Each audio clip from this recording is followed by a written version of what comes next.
you said something about awkward posing? Yeah, that's at the end. Just hang on to that.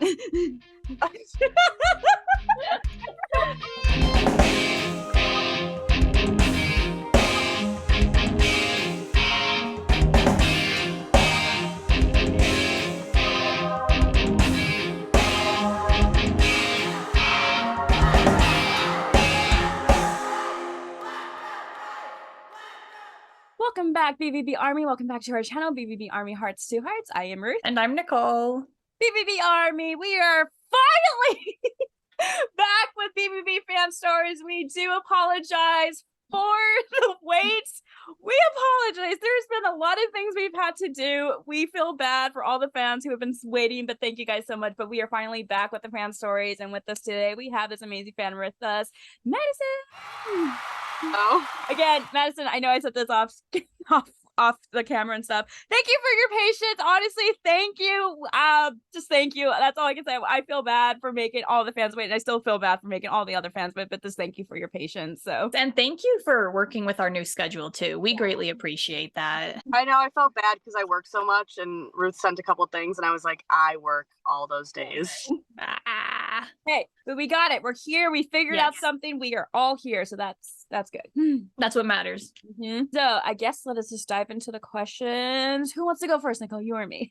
Does not matter. I'll start off. Okay, so our very first question for you is, how did you discover Black Veil Brides? I discovered Black Veil in about, I want to say September or October of 2011. I was 11 at the time, and unfortunately my dad had passed away, and that was just very traumatic, and there was a lot going on in my life. And I remember a friend was like, oh, I listen to music to get through things, and she showed me Sleeping with Sirens and Pierce the Veil, and they didn't really click for me. And then I stumbled on Knives and Pens, and instantly that set for me. And ever since then, it's all just been it's helped me through everything, every obstacle I've ever gone through in my life. I've never left this band. I never grew out of it. It'll always have a special place in my heart. OG fan.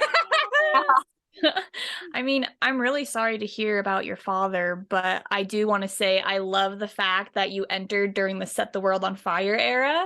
Yeah. I absolutely love that. It's my favorite era. Yes, that was it was prime time, and it's nostalgic to it's just weird to watch them grow up, and I'm I remember you when I know. They had such do.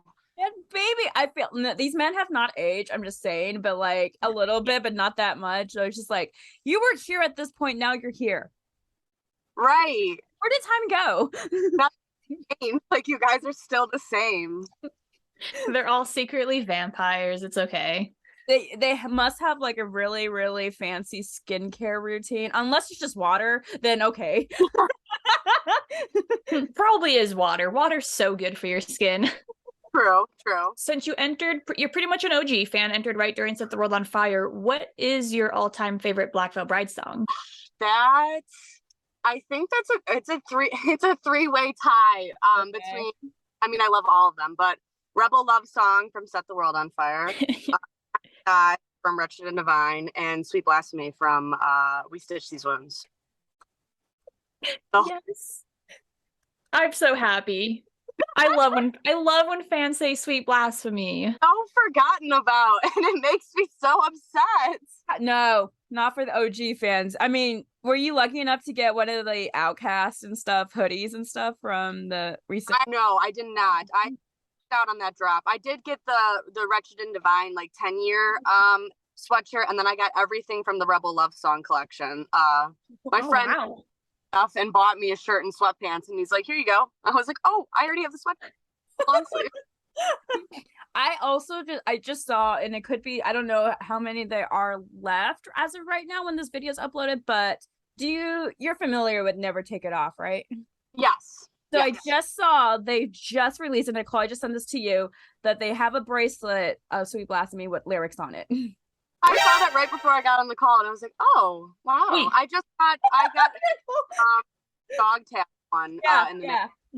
When did you send this to me? This morning. Did you not check Instagram?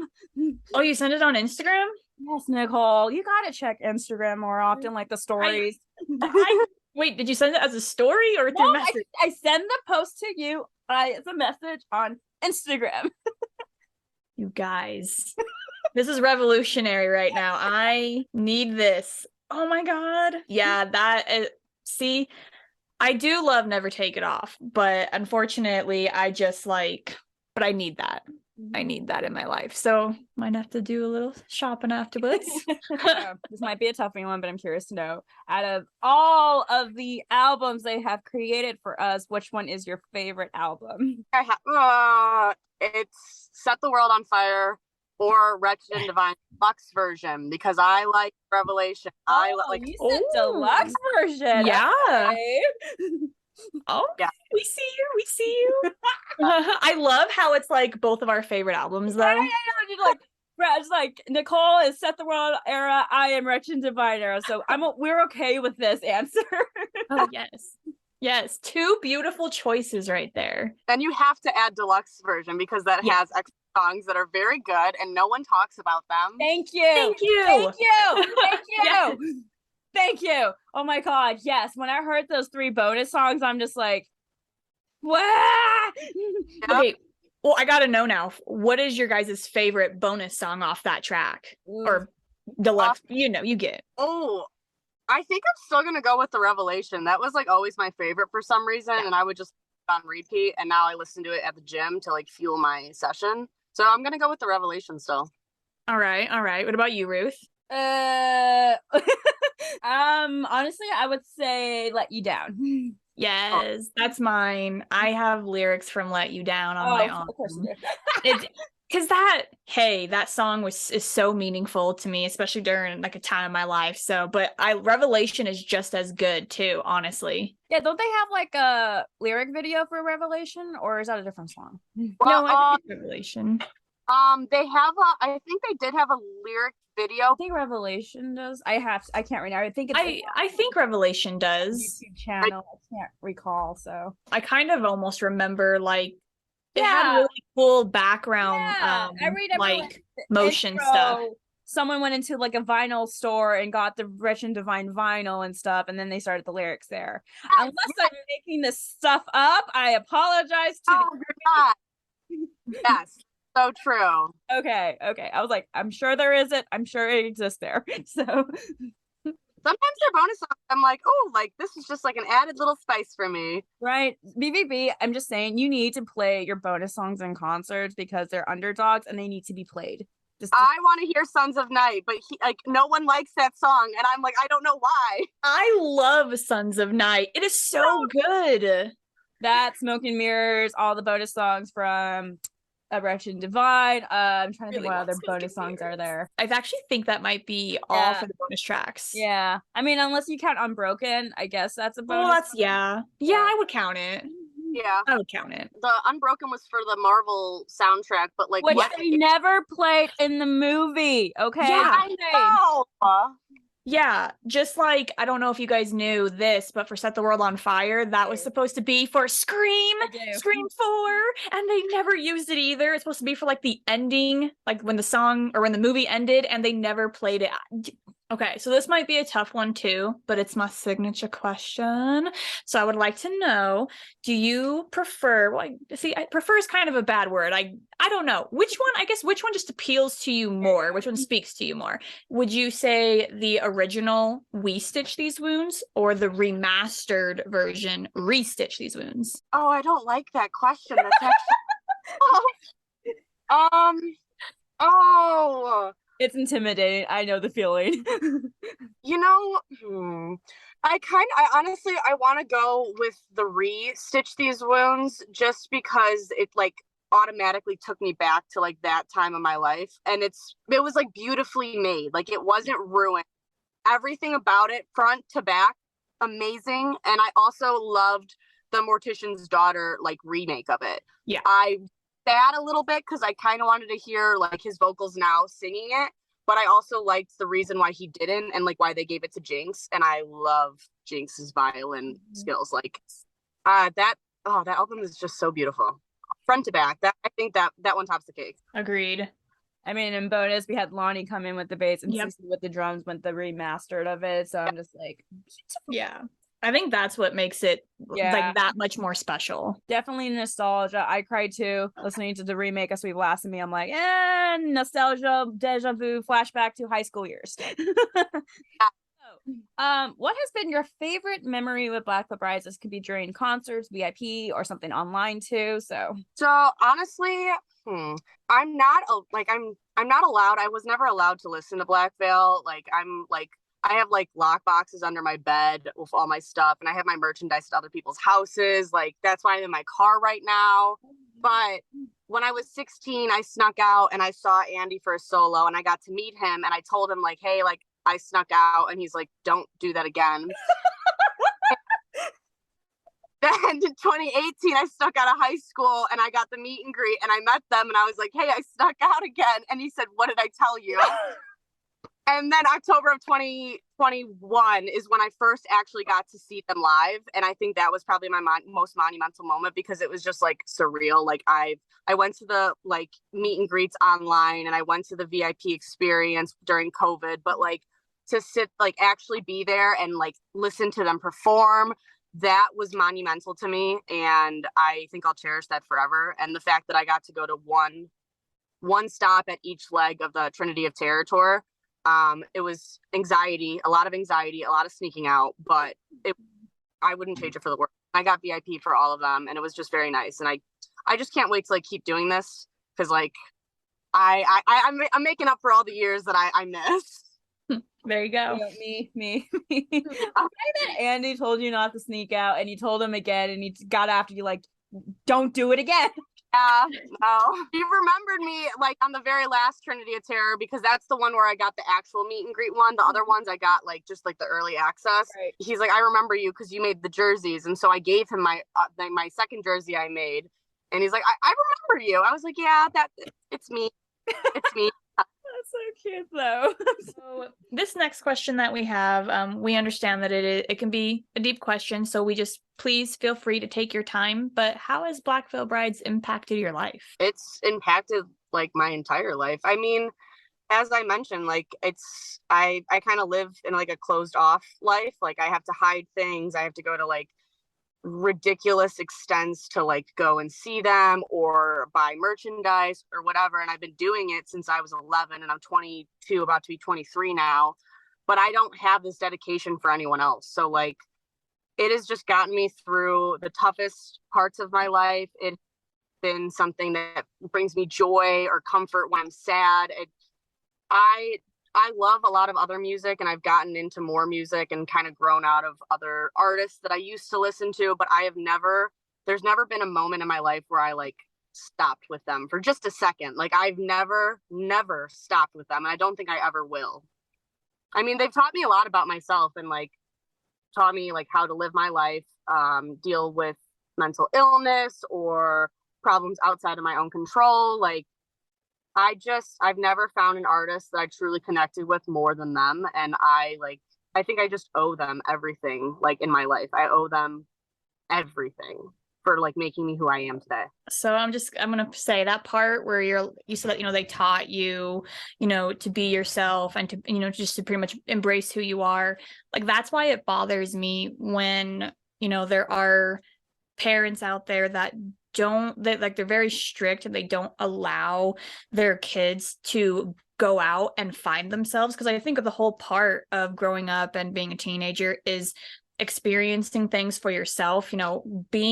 You should be allowed to look at certain kinds of, you should be allowed to listen to certain kinds of artists, and you should be allowed to just explore, basically. Because if you don't, and it's like your parents are pretty much gatekeeping you from everything, and I feel like that makes it so much more difficult when you become an adult, because you end up like just not knowing who you are, and you don't know anything. But I feel like if you have that opportunity as a teenager, it makes it so much easier as an adult in life. So I'm just so sorry that, that happened to you. I'm sorry that your parents kept these things from you and didn't allow you to explore and to try to find yourself. Thank you. Yeah. I agree.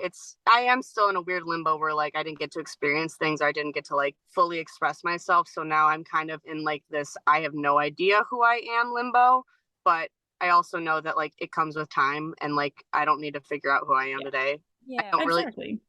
It could be multiple things. So I'm just trying to live a very like carefree life. Like I exist, you exist. That's it. Kudos to you for being a little rebel, though. I yeah. took my iPass to go out of state concerts because they didn't come to Chicago for leg 2 and 3. So I was like, the lengths I'm going, ladies and gentlemen. No, and I'm hoping like to all the concerts you've been to, you're able to like relax and actually be yourself in that community and the crowds and stuff, because like you mentioned, you kind of have to go through lengths to go and see them and be who you are. And I can relate, like growing up, Mom, I love you. But my mom was very conservative too, and so I would get in multiple arguments and debates with her about Black Veil Brides, and like she thought I was joining the cult, it's satanic, they're bad for me, and she was so concerned for me and stuff. And now she's like kind of accepted the fact, like, okay, she hasn't given up. Has she listened to them? I don't think so, but you know.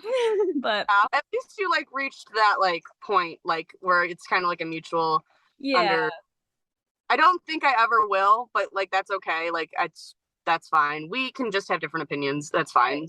But even still, minus the whole your family and stuff, that even with the BVB Army, the online friends you may have with the Army, that you're able to be there yourself and have that bond with the Army and stuff. And like, hey, we have this common thing that we're both passionate and loyal about, and just be yourselves and stuff. And like, you're able to just relax and breathe. Okay, so next question is BVB tattoos. Out of curiosity, do you have any tattoos? I do. I don't have any BVB tattoos for obvious reasons. That's the first thing I do when I'm about to move out. So okay. I do have on my left rib I have Sagapo, which is I love you in Greek in my dad's handwriting, and then Kochomche, which is I love you in Polish in my mom's handwriting. And then my grandma recently just passed, so I got her, she wrote out be careful, and I have that over my shoulder, and then I have 222 for her as well. So that's where I'm at right now. I'm not allowed to get any more tattoos, but like once you move out, you could do whatever you want. Do you have any ideas for Black Veil Brides tattoos? I do. The first thing I want to get when I move out, I've had this since I think 2016. A friend of mine had a meet and greet experience with him and asked if he could do something for me. And so he wrote out Stay Alive. And that's like one of my Andy Black songs ever. So I've had that for years, and I want it right on like my inner wrist right here. So I see that every single day. So that's the first thing I get. And then just the rest will come. I see your new leather BVB one. Yeah. Yeah. And I loved your house moving castle Andy one. One of my favorite. Old. Thank you for knowing Studio Ghibli and House Moving Castle. That just made my day right there. Best movie. Next to Court. Literally, I've had fans out. How is Andy? Andy's How. If they're ever going to make a live action House Moving Castle, Andy needs to be How. It's just yes. No, I'm like he just looks so familiar. Like I feel like I like, and I put my tongue on it. I was like, oh, this is why I like it so much.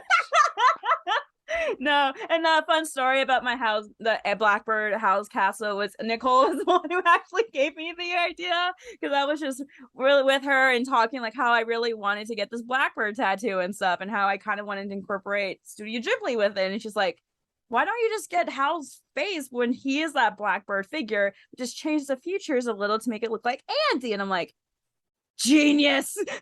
I still love that tattoo as well.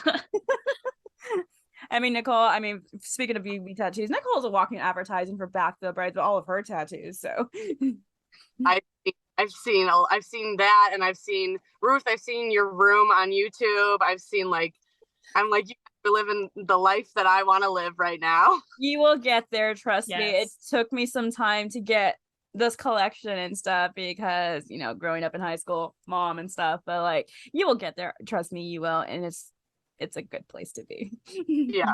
I can picture it now, like my house to be so nice and modern, and then you open my door, like my bedroom door, and it's just what? Yes. It's gonna be a safe haven space. Safe haven. I want to see Nicole's new location and stuff because she kind of recently just moved to a new place. And so I saw her old layout, but now I want to see her new layout because like just looking a little bit on her background, I'm just like, I want that, I want that, I want that, I want that, I want that, I want that, I want that. I am redoing actually a lot of it this week too, so it probably will look different come next filming day. All right, so Black Veil Bride concerts. I know you said that you were able to go to each of the Trinity of Terror legs. Any others though? I know you mentioned sneaking out. Was that specifically for like the Andy Black shows? So the first one I snuck out to was Andy Black, and I snuck out to Chicago, and I sat my little butt outside for like 12 hours. But I told my mom I was going to the beach, so I at Andy going in as I'm laying on the sidewalk in my bikini, like tanning, and everyone's like, what is she doing? And then, yeah, so then 2018, I think that was their tour with Asking Alexandria. Of course, I had to buy a ticket too, because you couldn't just buy a meet and greet. So I spent like almost $200, stuck out of high school, explained to the people, the kind people who were like at the very front. I was like, hey, listen, I'm just going in to meet them and I have to leave. And they were like, okay. So I was the first. Oh. And I had to tell Yanni because he was like, you can't leave, like you got it. And I was like, okay, listen, I'm not staying for the concert though. So he was really kind. He like led me out right afterwards. He helped me, but I never got to see the show. So October of 1, within this moment, I snuck out to Indiana. And I used my friend's car and I bought her a ticket in order to use her car. And I got to see them for the first time. And it was at a casino. So like the crowd was smaller. Yeah. So I actually got up really close without like waiting or anything. But yeah, so I've seen them 4 times and I've met them like 2 or 3, 4 times, including like the virtual meet and greets. Yeah. How was like that first experience though, being able to actually experience them live? It was, I was crying. I cried a lot. My friend who doesn't like that music whatsoever, but she was like so supportive and like went because she knew how much it meant to me. It was also at that point, it was a year. I was actually seeing them on my 1.5 years clean of self-harm. So that was very monumental to me, very emotional. And it was just like, it was surreal. Like, it was like, I'm actually seeing you guys live. Like, I'm living my teenage dream. Like, I actually did it. I made it. I'm still here. And this is what I made it for. And now, like, that's like my drive every day. Like, I want to keep going because I want to experience it again. And I want to experience it again. And I want to travel to different states and like see them at Red Rocks or go to California and see them. Like, I want to travel with this band. They deserve a redo at Red Rocks. At Red Rocks. Nice. I was gonna speak out for that too, and my best friend was like, "How are you going? Like, I support you. How are you tell your mom? Like, what are you gonna be like? Oh, like I'm down the street at work right now for like 2 days." For 2 days. 2 or 3 days in Colorado. My bad. I mean, yeah, probably a good thing that you didn't do that because unfortunately they weren't able to play. So, but I mean, unless you extended your work day, I have to stay an extra 2 days for the Oriental Theater.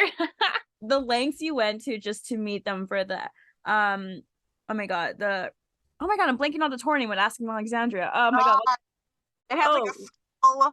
What was that tour? What was the tour? Wasn't it okay? The Resurrection Tour. Thank you, Resurrection Tour. I totally had a brain fart right there. But the fact that you got a VIP package, which was like $100 or something, and then a ticket, because you do need a ticket to go into the venue for the VIP. So $150 right there just to meet them, but then leave. I'm just like, I'm sorry, that's the first time I've been hearing it. So like, your dedication to this band really shows like the fact that you just did that. I honestly wished you would have gone to the concert because Lost It All, they played Lost It All live for that tour. I know. I was in high school still, and like I was working at an ice cream shop. Like, I could not stay that long. Like, my mom would be like, where are you? And that was also when I still had a tracking device on my phone, and and so I couldn't have it paused that long. Like, she couldn't see that I'm in like Joel. God, girl, how were you? Okay, I need to ask though, because I will admit I did sneak out. I didn't sneak out for concerts, but I did sneak out for like high school parties and stuff. But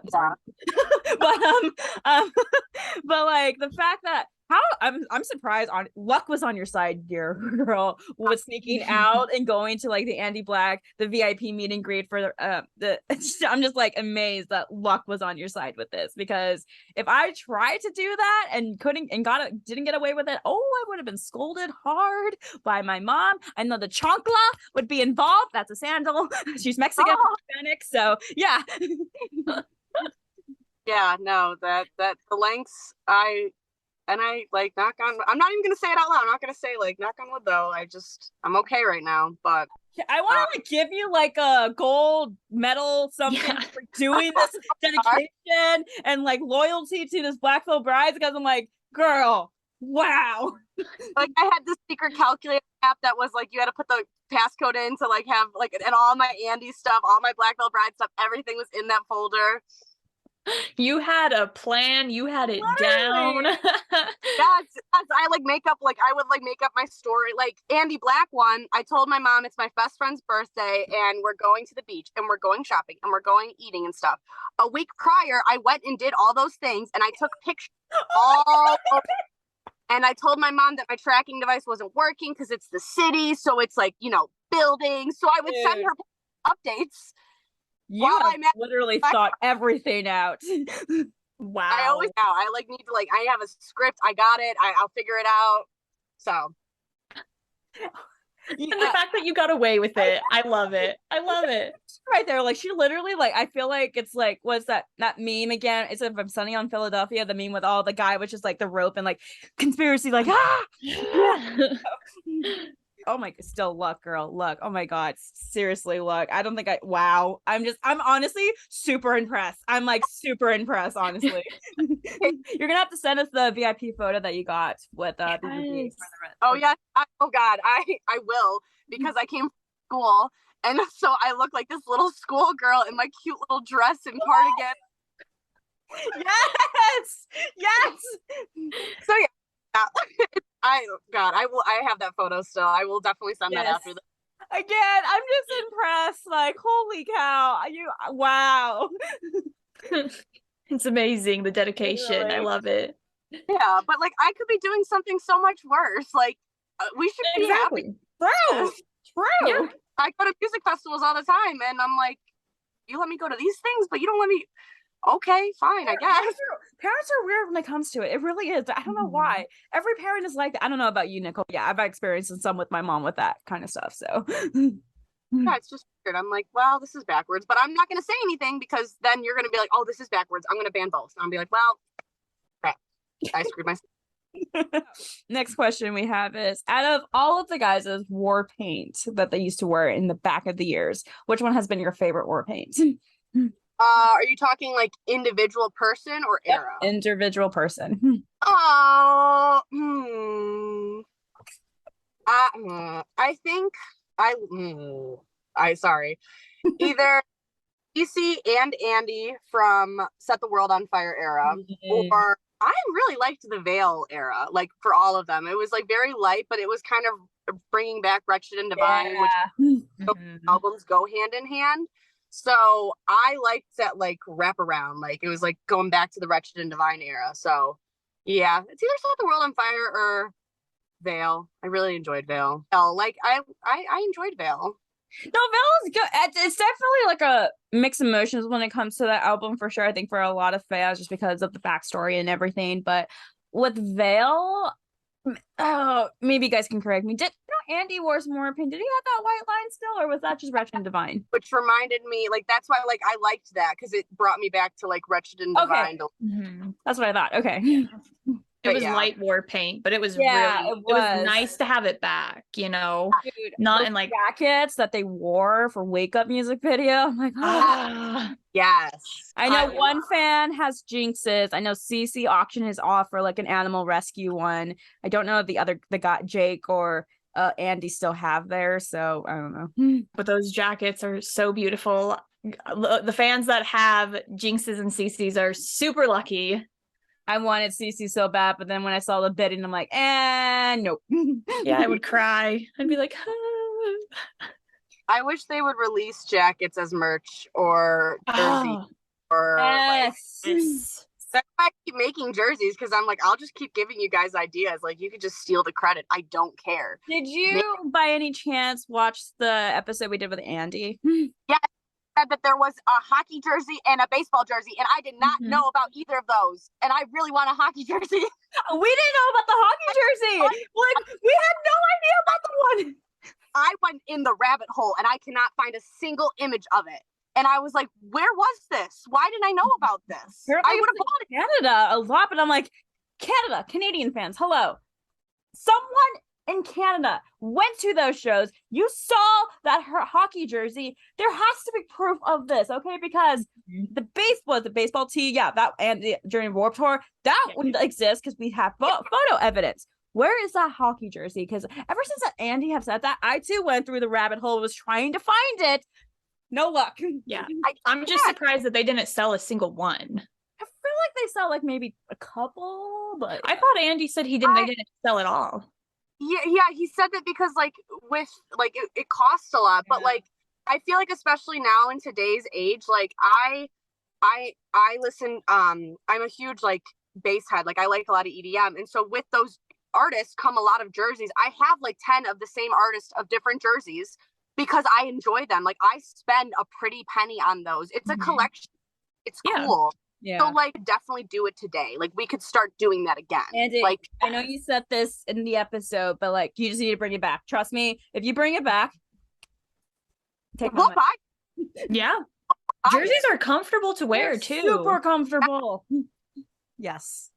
Bring the jerseys back, please, BVB. Yes. This time it will sell. Trust me. Yeah. Oh, yeah. So, out of all of the Black Veil Bride eras, which era would you say is your favorite? I have a hunch. I know, right? That's a tie between Set the World on Fire and Wretched Divine. I knew it. I was like, she's going to say one or the other or both. Those are two golden eras, and I will never... I think Wretched and Divine goes a little higher for me personally, but yeah.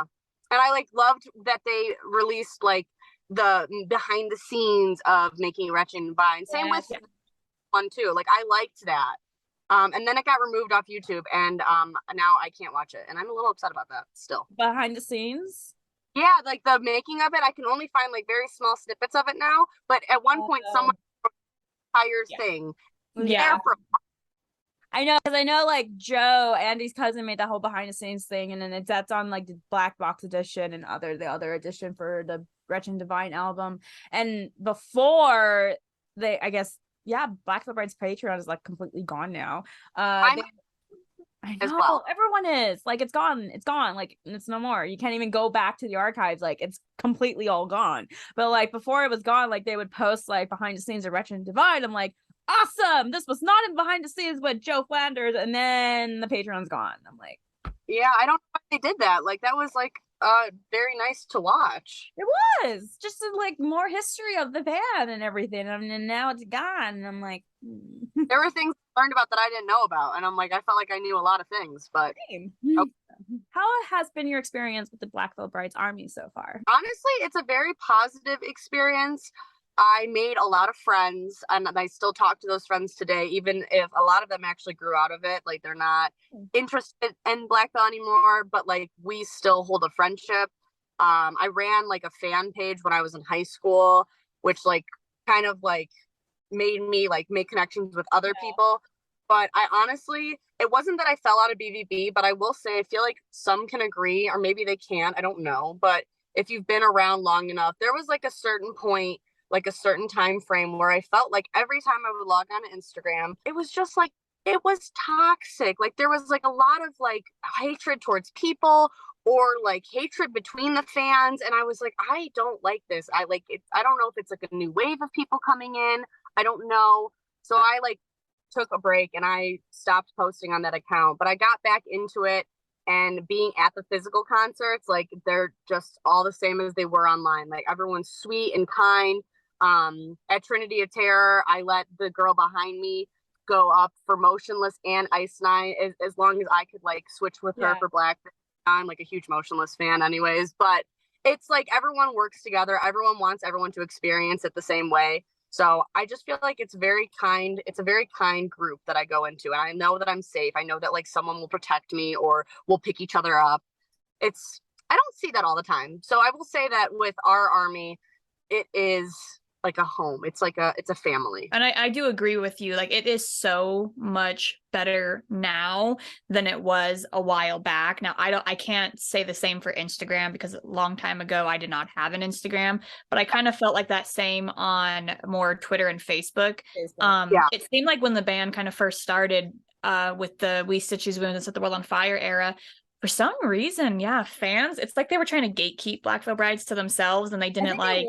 It's more of the gatekeeping. I saw a little before Facebook blew up, MySpace a little bit too there, but like Facebook for sure gatekeeping. It was just interesting because I know I couldn't talk about Black Veil Brides without someone like getting like in my face about it, or it's not even online. Like, I was at a concert talking about Black Veil Brides, and I had a fan just like come and like attack me with all these words about just, you know, being a fan in general. Like, they would call me a liar about the next Black Veil Bride show that's coming down, and it was just very strange. But now it is so nice. It's a very caring environment. Yes, I had fans who like would harass me online and say like, well, you're not a true fan because you haven't seen it live yet. And I'm like, I don't know if I have to like. Oh my God, I hate people like that so much. I'm like, it doesn't matter. Like, some people can. Some people, what if they lived in a different country and they never came to my country? That's not my fault.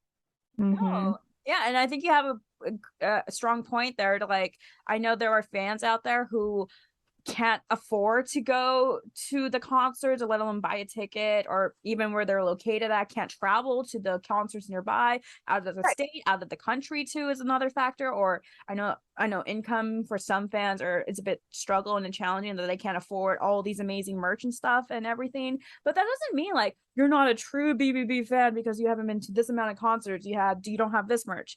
If you listen to the band and still support them by streaming them and listening to them and just saying that you are a fan, you are a fan of Black Veil Brides. You don't need this amount of merch. You don't need to see this amount of concerts. I'm sorry. So yes, now it's so much better, and I just feel I'm back to where it was when I first started, and it's nice and comforting again, and I like it. I'm enjoying myself again. Good. Unfortunately, there's going to be those fans who I like to call mixed nuts, the ones who are just so. Yeah, I feel like that's in every fan base, unfortunately. Yeah, unfortunately. But you have those trolls, you have those haters and those gatekeepers, and I'm just like, yeah. But it's like it's definitely a lot less now than what it used to be, which is good. As I said, now we seem to be more of a family than anything else. For sure. The last question that we actually have for you today is if you have any questions for Ruth and I, and they do not have to be Black Veil Brides related by any means. I'm going to ask you a question that you asked me. What? Oh, no. What's your hands down, all-time favorite Black Veil song? And, like, why?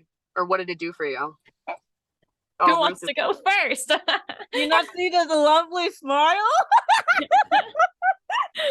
I can't. God damn it. I feel like I have one, like, just by like browsing your videos, Ruth, like I feel like I have one in mind for you that you might say. What gave it away? I have no idea. I mean, okay, I'll go first. Okay, song. It's a tie between two, honestly, because I mean, let's set the record straight. All Black Veil Bride songs are amazing. Just to have to say that, but the ones that really spoke to me and I guess had a big change in my life, the two I can't pick a winner. I'm sorry. They're just really up there for me. First is Lost Doll, and then the second is Blackbird. Lost Doll. I knew both of them. Lost Doll came with me at such an important time of my life in high school. It definitely saved me from a very dark time in my life. And obviously it was the first tattoo I got on me and everything lyrics on me, so that meant a lot. But then when The Phantom Tomorrow came out, listening to the album, and then when Blackbird played, and when the first time I listened to it, the lyrics just grasped my heart. And then again, just that deja vu feeling of just like the Lost Doll feelings, but it was different feelings because of Blackbird. It was almost like Lost Doll came with me high school years to get me to adulthood. And now there's Blackbird that's like, we're here in adulthood. Continue on. So I'm just like, ah. And then I got a Blackbird Brides. Then I got a Blackbird tattoo on me. So I'm just like, so yeah. Very good song. Very good song. I don't have to think about mine. Right off the bat, it is Sweet Blasphemy. I myself also have the Sweet Blasphemy lyrics tattooed on my back. I regret the placement. I kind of wish I had it like somewhere where I could see it, because now I have to like turn my back to see it. But just for me personally, that song was my anthem throughout high school. I mean, it's still my anthem to this day. Growing up, I was an outcast. I still am an outcast. And it's just like, that song has really just taught me to embrace who I am. And it taught me that, you know, it's okay to be different. It's okay to just be this. Like, yeah, society obviously does not accept that. But, you know, you guys do, Black Veil Brides does. And what's most important is that I accept who I am. So that song just means so much to me. It's my anthem. I won't lie. If I could have a theme song throughout life, Sweet Blasphemy would be it. I agree. I love that song so much. I'm gonna listen to it.